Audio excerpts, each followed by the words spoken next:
Muy buenas tardes. Quisiera en esta tarde comenzar de una manera distinta, ¿no? Y quisiera agradecer a Dios porque hemos terminado 4 semanas de trabajo con niños. 4 semanas donde tuvimos un promedio de alrededor de 35 niños por semana que estuvieron escuchando la palabra de Dios, que estuvieron escuchando el Evangelio, y de los cuales 11 manifestaron haber recibido a Cristo. Así que agradecemos a Dios por eso, pero también, sí, puedo aplaudir, gracias a Dios. Quiero en esta mañana reconocer porque hubo alrededor de 28 voluntarios, algunos que estuvieron desde las 8 de la mañana hasta las 6 de la tarde, 5 días a la semana por 4 semanas sirviendo. Y si tú fuiste parte del equipo de los voluntarios que estuvieron en campamento, ¿te pudieras poner de pie, por favor? No tenga temor en ponerse de pie. Pónganse de pie, por favor. Muchas gracias. Hay otros jóvenes que están en su clase. Pero gracias por su entrega, gracias por su trabajo, porque sin la ayuda de ustedes hubiera sido casi imposible. Pero gracias a Dios que tuvimos este gran mes. Ya estamos pensando en lo que será para el 2020. Si Dios nos presta vida, ¿qué vamos a hacer? ¿Con quién vamos a hacer? Y estamos ya con la cabeza dando vuelta. Si usted se perdió este año la bendición de servir, sea uno de los 20 y pico personas que estén dispuestos a colocar la mano en el arado y decir: Dios, yo voy. Hay otro evento que también desde mediados de junio ha causado un alboroto en toda Latinoamérica. Si usted es de Sudamérica, lo más seguro es que esté siguiendo la Copa América. Si usted es de Centroamérica y de México, usted está siguiendo la Copa de Oro. Y es interesante cómo un pedazo de plástico de este tamaño puede causar tanta pasión en un pueblo. Muchos pueblos que están pasando por crisis enormes, en el caso de Venezuela, pero que pareciera que cuando la pelota está en la cancha todo el mundo se olvida de todo lo que está pasando y el pensamiento está unificado solamente en mostrar esa pasión por su equipo, en poder mostrar la unidad como nación. El poder pasar esos momentos de angustia cuando el equipo no funciona bien, el quebranto cuando pierde, pero la celebración enorme cuando uno ve que su equipo salió victorioso. Pablo, cuando escribía, muchas veces hacía mención del deporte, porque era aquello que a las personas que él estaba tratando de alcanzar, para ellos eran los Juegos Olímpicos. Y Pablo decía: ciertamente todas las personas que están compiten y todos los que están involucrados en los juegos se están esforzando para lograr ese mayor premio. Pero dice, pero al final de la carrera solamente uno es aquel que levanta la copa, uno es aquel que se lleva el premio. Y después le dice a la iglesia: corre tú de tal forma que lo puedas obtener. Corre tú de tal forma que lo puedas obtener. Si usted está siguiendo la lectura del 5x5x5, durante la semana pasada y la semana antepasada hemos visto la carta de Tesalonicenses. Una carta donde Pablo está escribiendo a un grupo de hermanos, de los cuales fue el resultado de 3 domingos que él predicó el Evangelio. Dice el libro de los Hechos que Pablo por 3 fines de semana, él discutía, él enseñaba y él proclamaba la verdad. Él les comunicaba el por qué Cristo tuvo que padecer, por qué Cristo tuvo que morir. Y como resultado de esa predicación, dice que hubo muchas personas que recibieron a Cristo. Estas personas que recibieron a Cristo fue un grupo de hermanos que tuvieron que pagar el precio por su fe. Porque dice en Hechos capítulo 17, dice de esta manera: y algunos de ellos creyeron y se juntaron con Pablo y con Silas, y de los griegos piadoso gran número, y mujeres nobles no pocas. Pero como resultado de esa fe, dice, entonces los judíos que no creían, teniendo celo, tomaron consigo algunos ociosos, hombres malos, y juntando una turba, alborotaron a la ciudad, y asaltando la casa de Jasón, procuraban sacarlos del pueblo. El resultado de este grupo de personas que habían proclamado su fe en Cristo, ahora todo el pueblo se había levantado en contra y comenzaba a perseguir. Y comenzaban a alborotar, y el pueblo decía: yo quiero conocer a aquellos hombres que están trastornando el mundo, que están llegando con una enseñanza que es falsa. Pero los judíos estaban movidos por celos, y Pablo agarra a este grupo de hermanos y comienza la carta de Tesalonicenses segunda de Tesalonicenses capítulo 1. Y comienza el versículo 3 diciendo: debemos siempre dar gracias a Dios por vosotros, hermanos, como es digno, por cuanto vuestra fe va creciendo y el amor de todos y cada uno de vosotros abunda para con los demás. Tanto que nosotros mismos nos gloriamos de vosotros en las iglesias de Dios, por vuestra paciencia y fe en todas vuestras persecuciones y tribulaciones que soportáis. Y Pablo está escribiendo a estos hermanos y les está diciendo: ¿sabe una cosa? Ustedes son un ejemplo, y ustedes son aquello que nosotros podemos hablar con las otras iglesias y decir: este es un grupo de personas que ha crecido, que en medio de tanta persecución permanece fiel. En vez de tirar la toalla, es un grupo que se levanta y continúa mostrando el amor de Cristo a cada persona. Qué contraste con la predicación del evangelio que muchas veces encontramos hoy en día. Una predicación que se ha convertido, como lo decía en un video, el sueño americano se ha convertido en el evangelio americano. Que cuando se predica la palabra de Dios, se predica la prosperidad. Ven a Cristo, tendrás riqueza. Ven a Cristo, tendrás salud, y declaramos que pasarán, y se predica un evangelio barato. Un evangelio que va en contra de lo que es la palabra de Dios. Y cuando Pablo aquí les decía, continuaba la lectura y fíjate lo que dice. Esto, versículo 4, tanto que nosotros mismos nos gloriamos de vosotros en las iglesias, y dice, las iglesias de Dios, por vuestra paciencia y fe en todas vuestras persecuciones y tribulaciones que soportáis. Esto es demostración del justo juicio de Dios, para que seáis tenidos por dignos del reino de Dios, por el cual asimismo padecéis. Sabe que cuando uno comienza a ver las características que Pablo mostraba aquí de estos hermanos, usaba la palabra paciencia. Nos gloriamos, decía Pablo, de vuestra paciencia. La palabra paciencia, o a una persona que es paciente, la palabra significa alguien que no es desviado de su propósito y su lealtad. Una persona paciente es que a pesar de que está colocado en una situación donde las circunstancias van formando una mayor y mayor presión, dice Pablo, ustedes permanecen fiel a aquel que les ha llamado. Dice Pablo, por eso nos gloriamos.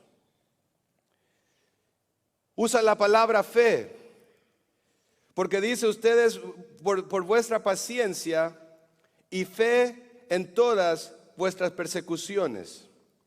La palabra fe tiene que ver habla acerca de la fidelidad, entendiendo en quién y en qué he creído. Sabe que nosotros muchas veces podemos caer y tirar la toalla, desanimarnos cuando vienen las presiones de la vida, porque hemos creído muchas veces una predicación de un evangelio barato. Un evangelio que puede sonar muy atractivo, pero que cuando venimos a Cristo, no venimos a Cristo porque entendemos la necesidad que tenemos de la salvación de pecado, sino porque queremos pensar de que nuestro estatus social subirá, que nuestra situación económica será mejor, que aquel problema de salud que yo tengo, Jesús lo quitará. Pero sabe, Pablo dice, Acá ustedes están soportando las aflicciones. Ustedes están mostrando esa lealtad y ustedes están mostrando firmeza sin desviarse de la verdad de aquel quien los ha llamado. Porque dice soportas, dice la Biblia, porque soportas persecuciones, porque soportas tribulaciones. Y la palabra soportar es permanecer firme. Yo me pregunto en esta mañana, ¿cuántos de nosotros estaremos pasando por momentos de persecución y de tribulación? Momentos donde el corazón está lleno de aflicciones, donde el corazón está lleno de problemas, donde estamos llenos de angustias, llenos de cargas. Y mi pregunta es, ¿cómo es que nosotros lidiamos con estas situaciones? ¿Qué es lo que Dios está haciendo a través de cada situación en la cual Él nos coloca?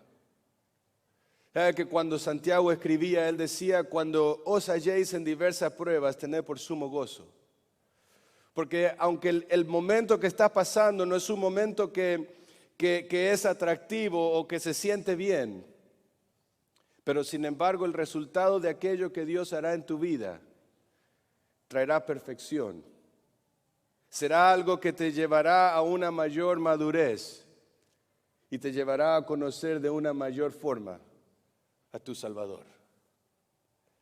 Cuán diferente es la predicación muchas veces del Evangelio, donde el hombre es el centro del Evangelio y Dios parece ser el siervo.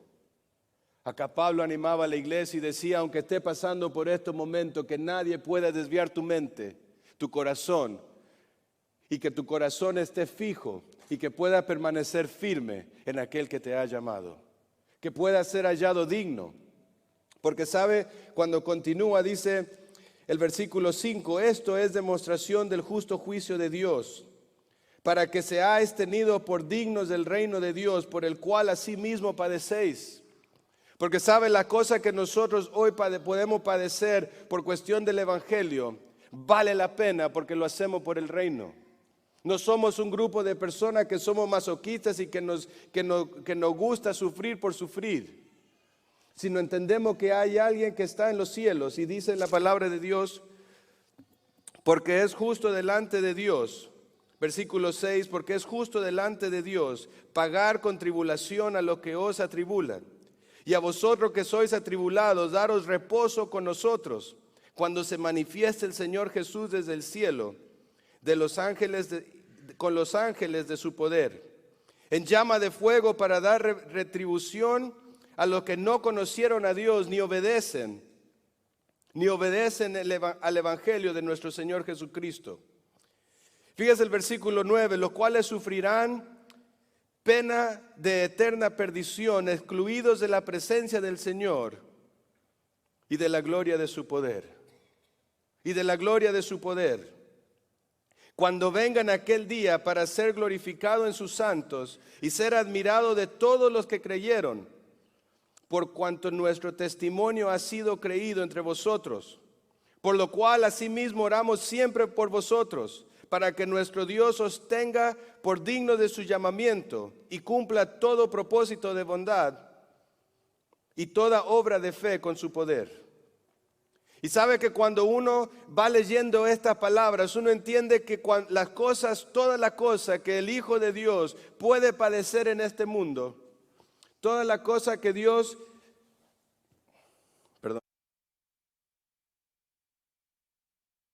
gracias, todas las cosas que el Hijo del Hombre pueda padecer en este momento, en esta vida, hay un Dios que es justo, que está mirando, que está velando.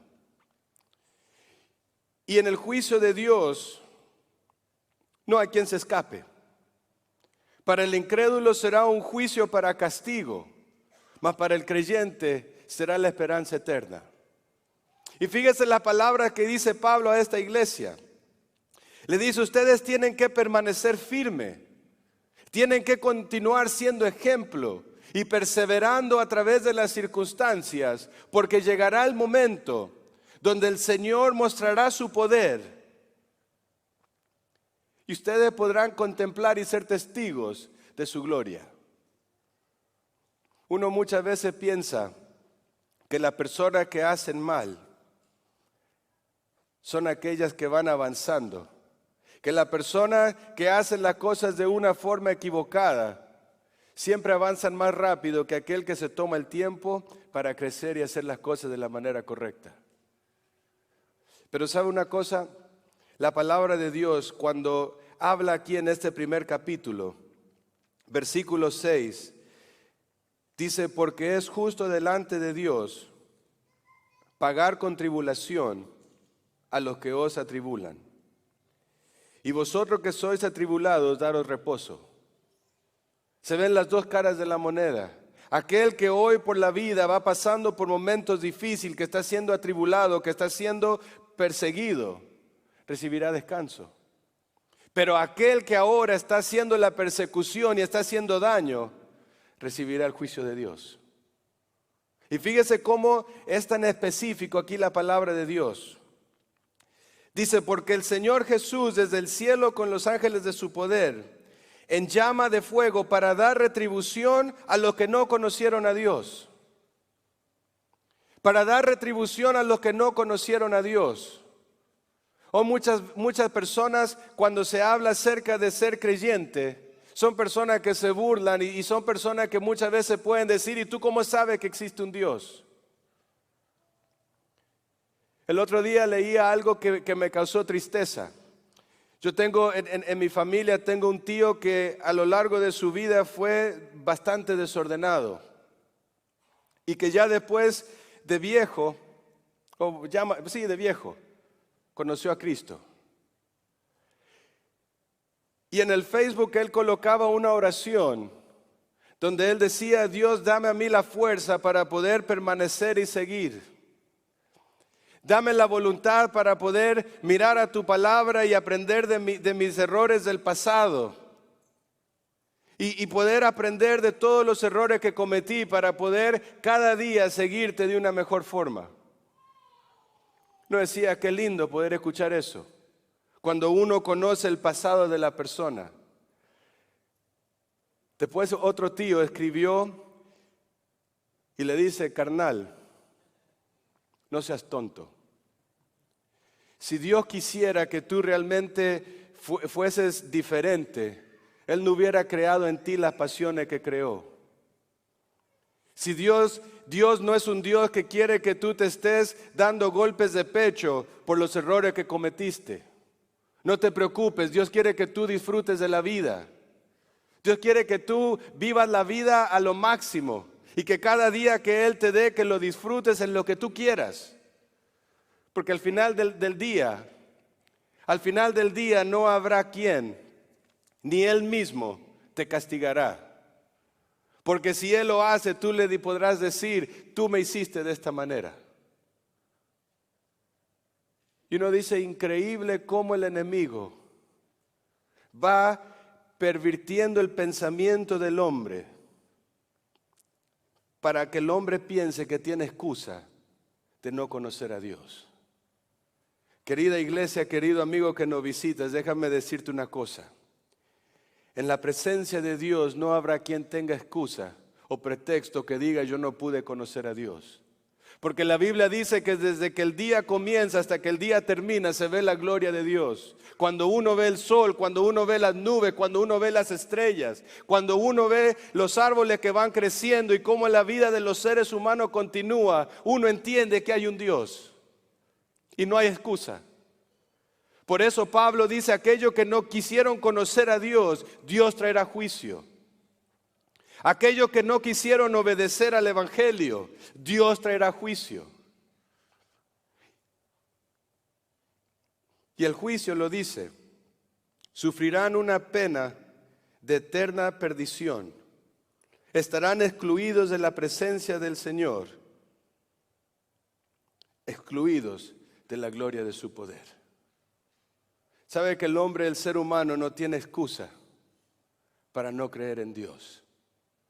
Muchas veces nosotros nos jactamos y decimos, yo soy dueño de mi destino. Y sabes, en cierta forma, es verdad. Cada uno de nosotros somos dueños de nuestro destino. Porque cada uno de nosotros tenemos la libertad para decidir creer o decidir rechazar. Todo mundo tenemos la libertad para decir lo que Dios dice es verdad. O decir, para mí no me importa. Yo quiero vivir la vida a mi manera. Porque Dios así me hizo.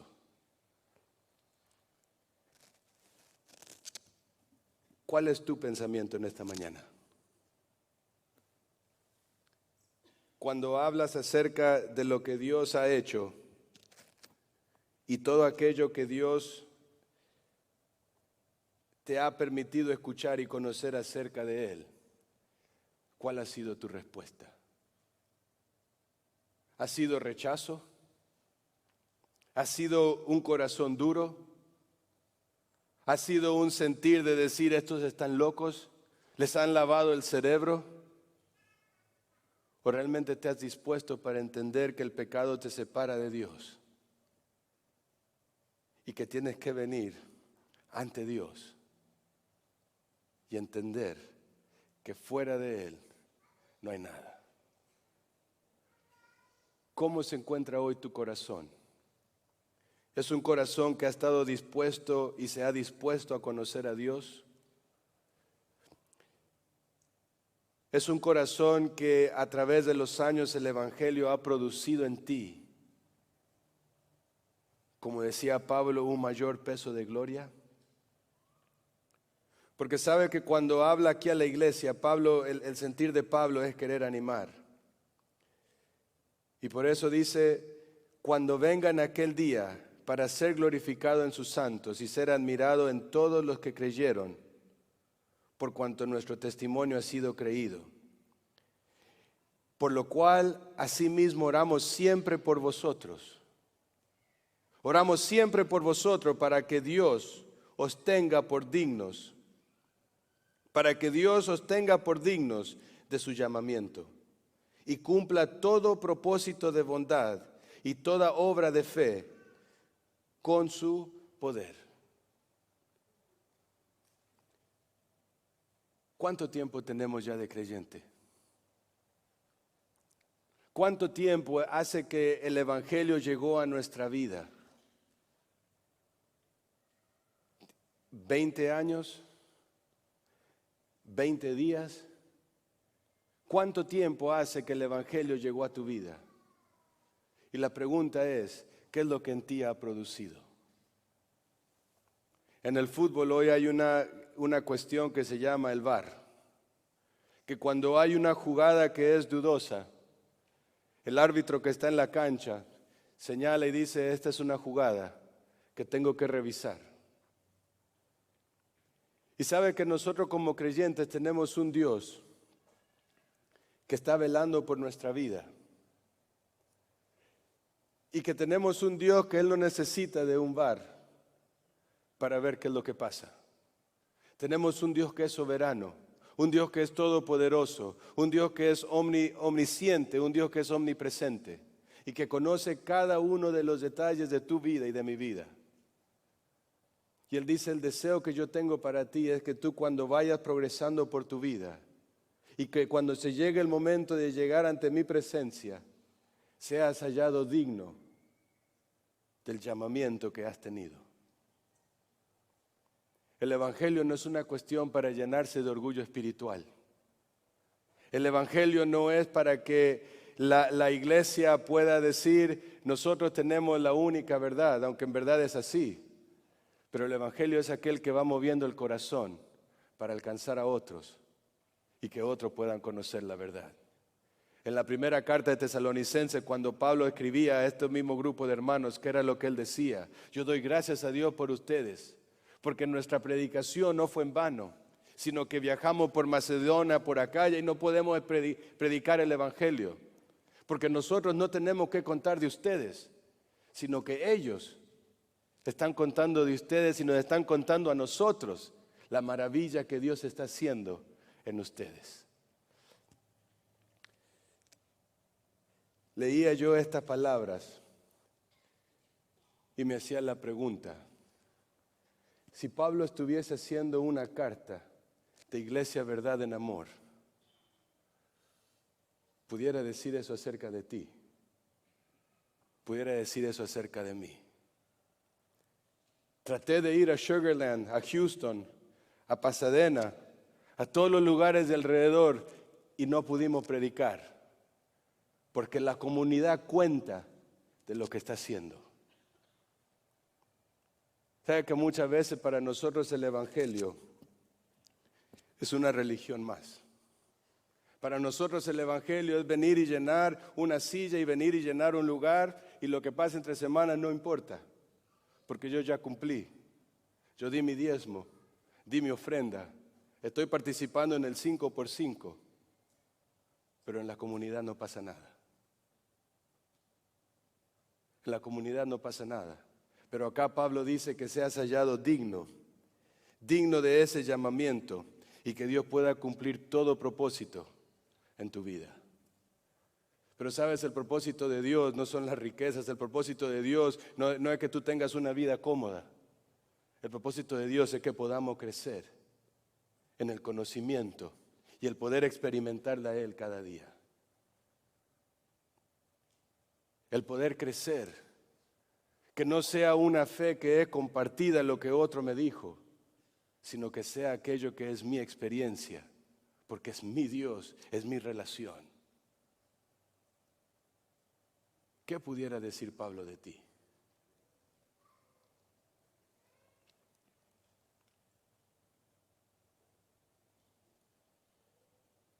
¿Qué pudiera decir Pablo de nosotros? Cuando nosotros estemos como iglesia delante de Dios, en el tribunal de Cristo,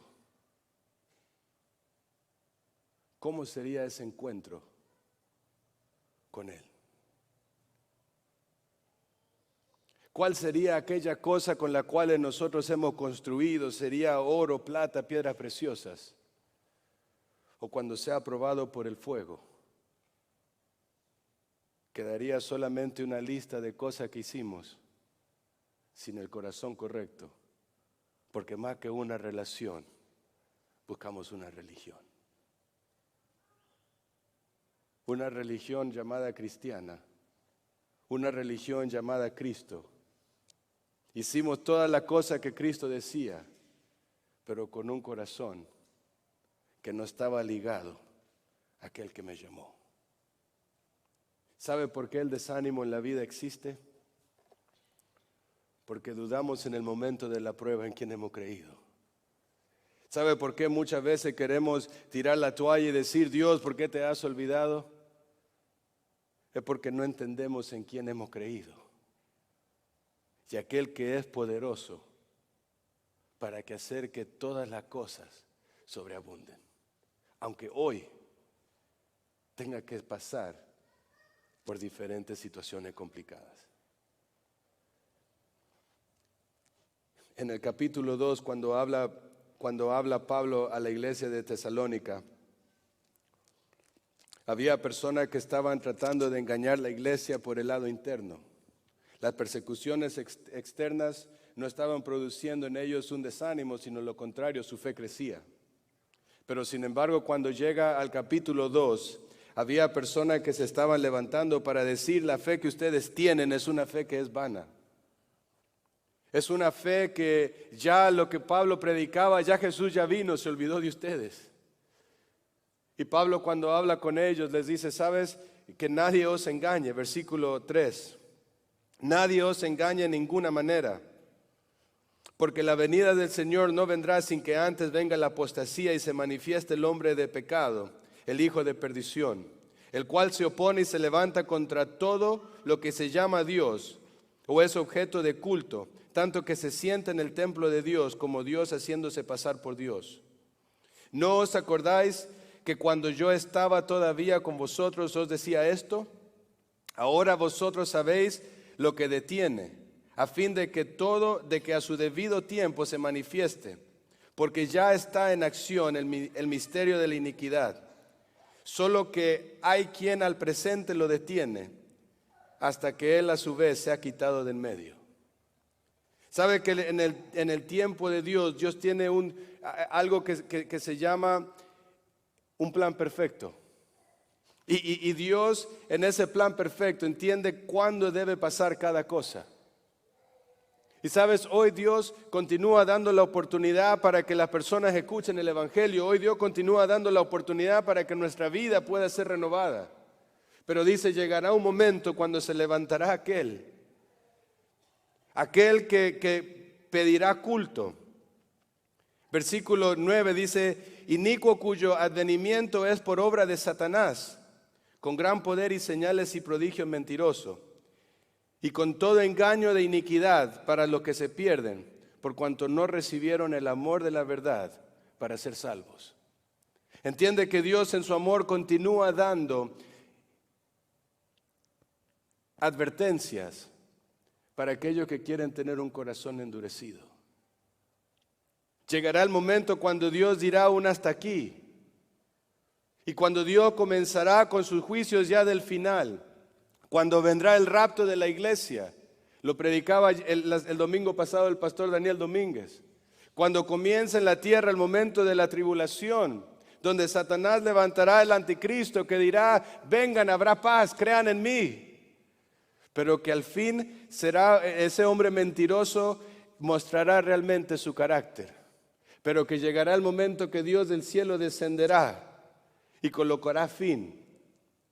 Y que cuando terminen esos 1000 años, Dios traerá el juicio del gran trono blanco. Y ese juicio del gran trono blanco es un juicio donde toda persona que esté delante de Dios será para condenación.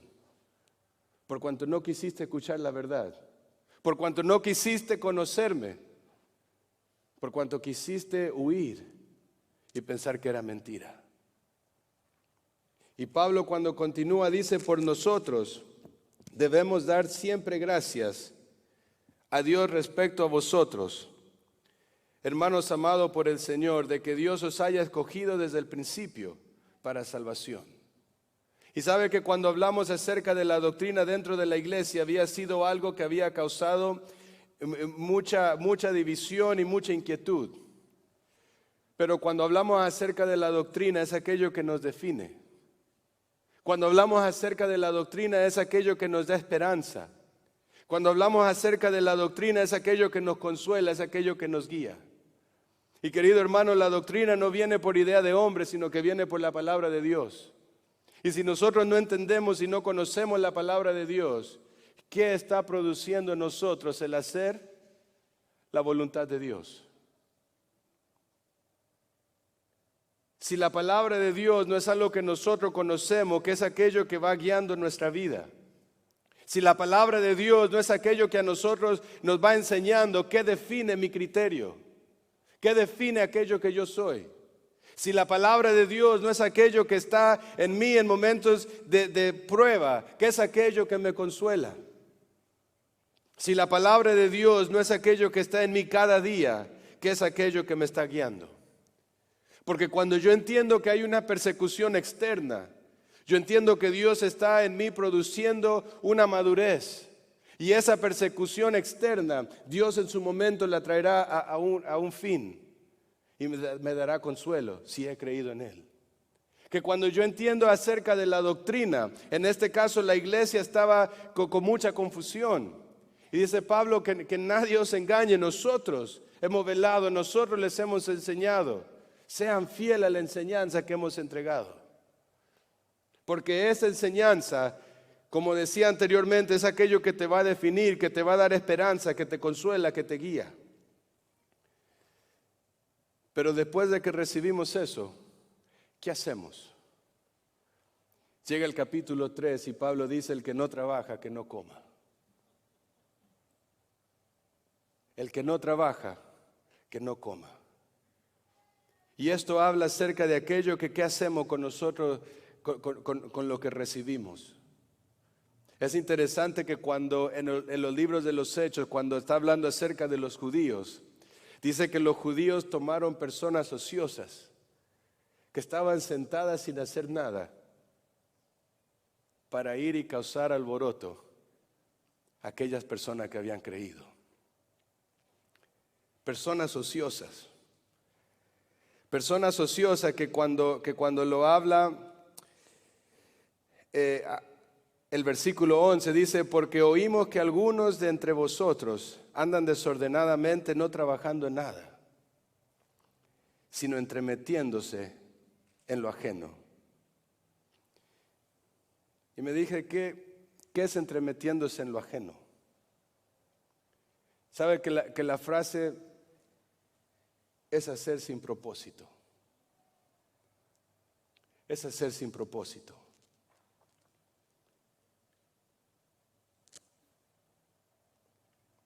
¿Cuántos de nosotros realmente entendemos el propósito por el cual Dios nos ha llamado?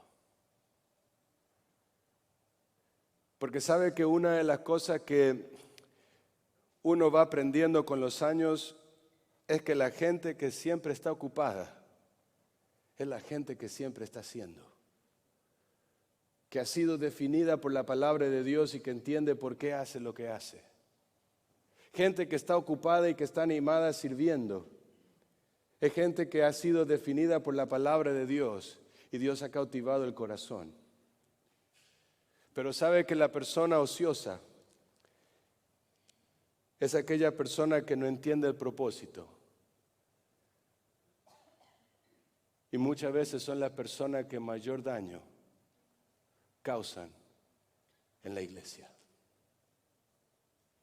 Porque cuando una persona está ocupada, está hombro con hombro, brazo con brazo, avanzando con los demás que están haciendo. Y están buscando dónde apoyar, qué es lo que puedo hacer, qué necesitas. Pero el ocioso nomás está así. Mira cómo hace este. Si yo tuviese ese lugar, yo lo haría de esa forma.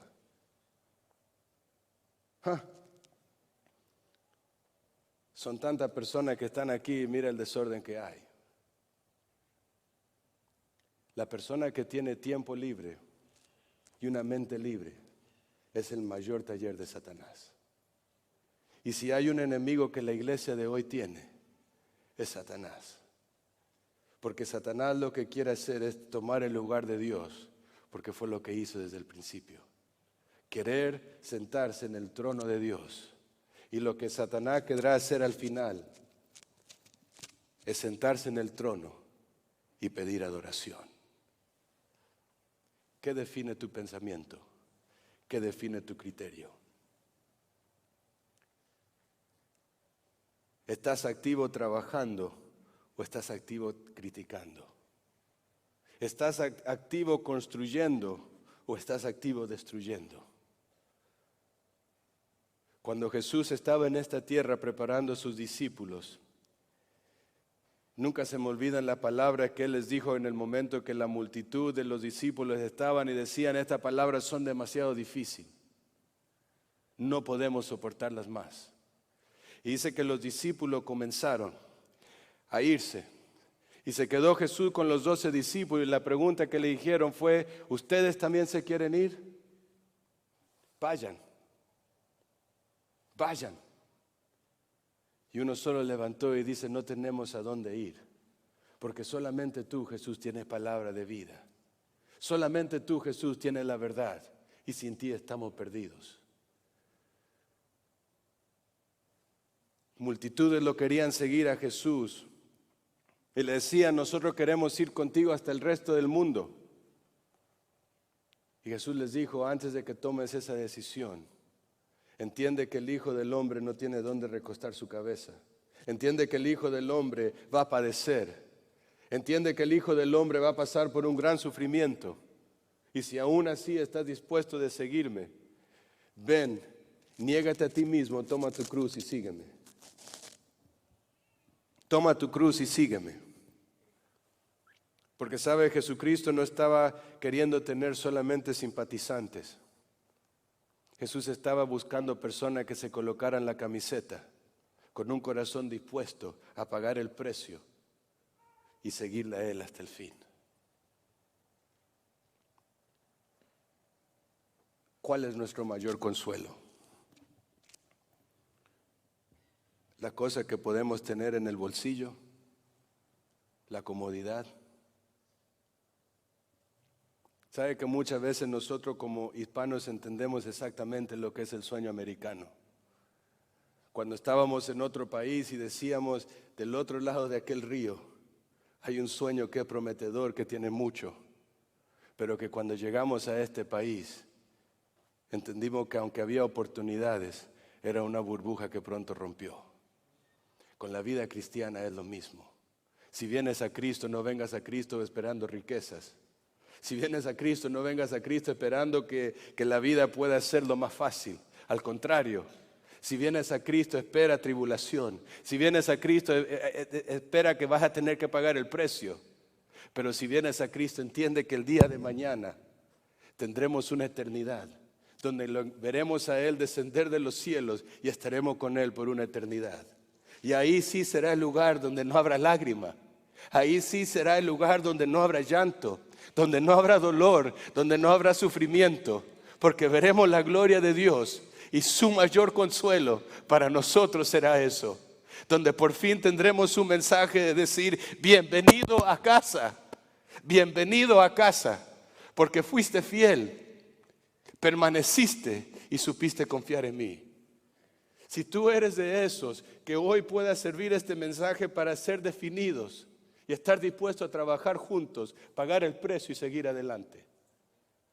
Y si tu corazón es no, entiende que hay un juicio, porque en la presencia de Dios habrá consolación o habrá condenación eterna. El destino es tuyo. Elige lo correcto.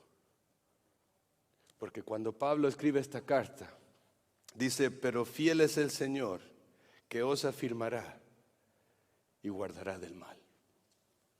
Que esa pueda ser tu historia. Amado Dios, gracias Señor por esta mañana. Señor, gracias por esta tarde. Gracias por su palabra. Pedimos Señor para que usted pueda guiarnos cada día. Y que como iglesia Señor podamos hacer un análisis con un corazón sincero. Entendiendo, Padre, a quién servimos y por qué hacemos. Gracias, Señor, porque usted nos da la oportunidad de poder ser parte de su obra y poder ver los milagros de la salvación y poder ver su provisión para cada uno de los detalles de nuestra vida. Señor, si hay personas en esta mañana que están luchando con una decisión, que usted pueda quebrantar la barrera que pueda haber en el corazón. Y que hoy puedan recibir a Cristo, entendiendo que el Evangelio es el mensaje que trae esperanza. Y amado Dios, por su iglesia, oramos para que usted pueda renovar nuestras fuerzas, renovar nuestra mente, renovar nuestro corazón. Porque entendemos que nuestro final no es un final aquí en la tierra como tal, sino de poder estar en su presencia cada día por la eternidad. Señor, que al salir de este lugar en esta tarde, cada uno tengamos claro cuál será nuestro fin. Si un fin de consuelo o un fin de condenación. Es en su nombre en el cual oramos. Amén.